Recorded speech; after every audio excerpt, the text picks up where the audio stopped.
What does it mean to treat the disc by addressing the root cause without damaging the disc?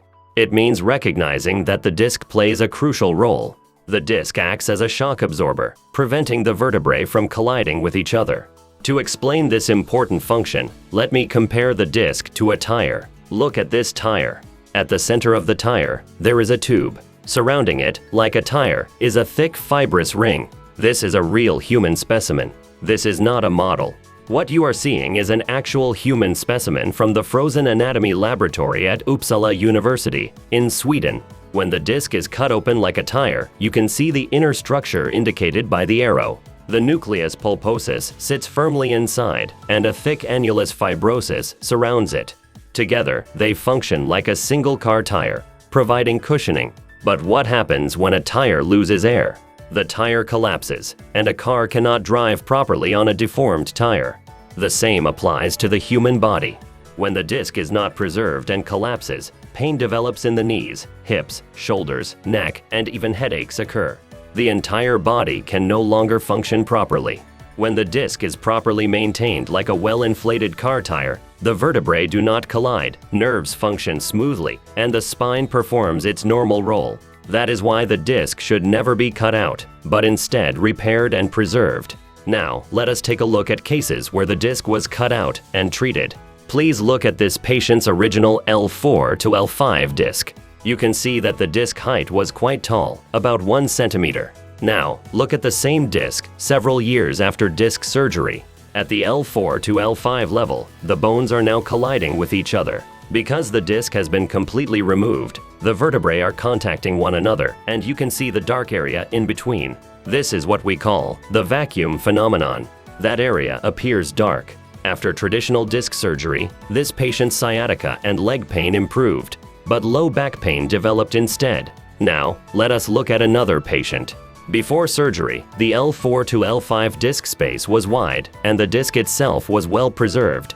Only the posterior portion of the disc was ruptured, so the overall disc height remained completely normal. Now, please look at the image taken 2 years and 6 months after surgery. About 2 years and 8 months after the operation, the disc height had deteriorated significantly due to the use of surgical forceps. As a result, the vertebrae began to collide with each other, narrowing the neural foramen and causing low back pain. Because of this, the patient was unable to sit for long periods. When trying to stand up after sitting, the back would not extend properly. He could not continue working, and even light exercise caused severe pain that forced him to lie down. Normal daily life became impossible. As a result, revision surgery was performed and an artificial disc was implanted. This patient came from South America. To travel from South America to Korea, he had to fly first to Los Angeles and then to Korea for a total of about 36 hours. Sitting for that long was unbearable. Standing was also uncomfortable, but sitting was impossible, so he traveled most of the time standing. So he came to Korea after standing for nearly 36 hours. There are 2 ways to restore disc height. One is inserting artificial bone, and the other is inserting an artificial disc. This patient chose artificial disc replacement. After restoring the disc height with an artificial disc, his low back pain disappeared. This patient is a 42-year-old man who underwent traditional disc surgery at a major university hospital in 2015. His leg pain resolved completely, but low back pain developed afterward. After surgery, the disc collapsed entirely. The vertebrae came into direct contact, and the cartilage turned white. This change is marked with a blue arrow. Normally, cartilage appears dark, and the disc appears white. In this case, the cartilage turned white, and the disc turned dark. He could not carry out daily activities, became restless when sitting, and could not work at a desk due to back pain. We performed an anterior bloodless spinal fusion. The disc height increased significantly, and the low back pain disappeared immediately. This patient had been unable to move properly for 5 years, but after restoring disc height through anterior bloodless fusion, his back felt comfortable starting the very next day. You might ask whether the back should hurt after surgery. The answer is no. We do not operate through the back. The surgery is performed through the abdomen. That is why the back does not hurt afterward. To prevent these problems, we must treat the cause while preserving the disc. There are 2 main approaches. First is microscopic laser surgery. This is required when the disc has become calcified and hardened, or when disc material has ruptured into defective cartilage, causing cartilaginous disc herniation. These cases are difficult to treat endoscopically. When disc fragments migrate deep into the nerve space, microscopic disc surgery is necessary. In microscopic laser surgery, a very small circular hole within 3 mm is created in the annulus fibrosus using a laser. Through this tiny opening, disc fragments are removed, and the annulus seals itself afterward. Because it reseals, the disc does not herniate again, and recurrence does not occur. This allows the disc to be preserved. Even in degenerated or aged discs, preserving the disc so it continues to function as a cushion is essential to avoid long-term complications. The key to disc preservation is laser technology. Laser precision is so high that it can place a dot between 2 fingerprints. Now look at the scalpel. It is much larger. Cutting the annulus with a scalpel creates a large defect. With a laser, the field is magnified under a microscope, allowing extreme precision. This laser was actually applied to a human hand, and there was no tissue damage. Only small, round laser marks remain. The fingerprints themselves remain intact. This is why laser treatment is the key to repairing the disc without damaging it. Now, let us look at this patient. This patient had a ruptured L5 to S1 disc, fragmented into dark pieces that deeply compressed the white nerve tissue. Using a microscopic laser, only the ruptured disc fragments were removed. A microscope was used instead of an endoscope because the disc had penetrated the posterior longitudinal ligament and migrated fully into the nerve space.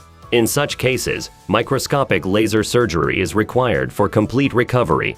After removing only the ruptured fragments, the anterior disc remains preserved and appears white. In fact, the disc appears whiter than before surgery. The disc height is unchanged, even 20 years later. There is absolutely no disc damage.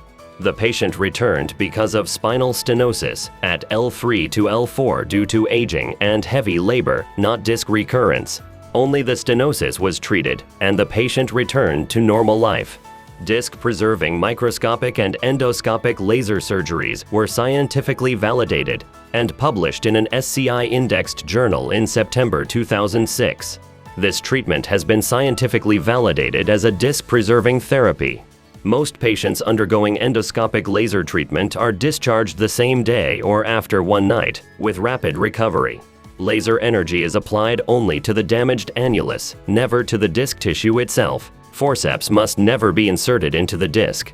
Only the fragments compressing the nerve are removed. The incision is about 6 to 7 millimeters, leaving only a tiny dot. A simple adhesive bandage is sufficient. This technique combines a German endoscope with a holmium YXG laser developed in the United States. I developed this disc-preserving endoscopic laser technique in 1993 and lectured on it in Germany and Switzerland in 1994 and 1995. This work was later published internationally, including in the German journal Der Orthopäde. The technique was later applied to cervical disc disease as well. Now, let us look at another case. This patient is a 71-year-old man with walking difficulty and a stooped posture. MRI showed that this was not ligament-related stenosis, but complete disc herniation compressing the nerve. Endoscopic removal of only the disc fragments restored nerve space while preserving disc height. There was no sign of surgery. The disc appeared to heal on its own. Another patient is a 31-year-old world-famous professional golfer. She suffered from chronic low back pain for years due to an annular tear. White disc fragments with new blood vessels and nerves caused persistent pain and could not be absorbed.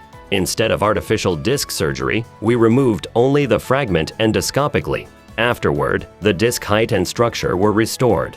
She returned to the LPGA, achieved top rankings, fully recovered, and resumed a normal life. This disc-preserving endoscopic laser procedure allows athletes to return to their sports. Isn't that remarkable? After disc-preserving surgery, twisting and bending must be avoided for 3 days. Complete healing of the annulus takes about 3 weeks, and full recovery takes 6 weeks. Driving and normal daily activities can resume within 2 weeks. After 6 weeks, strengthening and flexibility exercises are recommended. With proper rehabilitation, patients can return to sports and heavy labor without limitations. Thank you.